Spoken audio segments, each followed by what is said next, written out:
আজ নতুন বছরের পাশাপাশি তৃণমূল কংগ্রেসের প্রতিষ্ঠা দিবস। ২৭তম সেই প্রতিষ্ঠা দিবস উপলক্ষে কামারহাটি পৌরসভার ২৪ নম্বর ওয়ার্ডের যিনি পৌরপিতা তার উদ্যোগে বাচ্চাদের মধ্যে উপহার প্রদান। দেখে নেব সেই প্রতিবেদন।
দেখুন, সর্বভারতীয় তৃণমূল কংগ্রেসের প্রতিষ্ঠা দিবস উপলক্ষে আজকে ১ জানুয়ারি ২০২৫ সাল।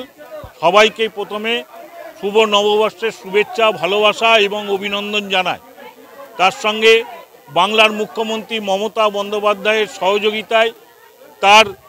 সহযোগিতায় আজকে আমরা কামারহাটি বিধানসভা কেন্দ্রের ২৪ নম্বর ওয়ার্ডে বাচ্চাদের জন্য আমরা দুধ, ফল এবং বিস্কুটের আমরা সমস্ত বাচ্চাদের আমরা আজকে দিচ্ছি। প্রায় ৫০০-র উপরে বাচ্চাদের আমরা অ্যারেঞ্জমেন্ট করেছি। প্রয়োজনে আরও দুধ, ফল, আমরা বিস্কুট আমরা দেবো এটা।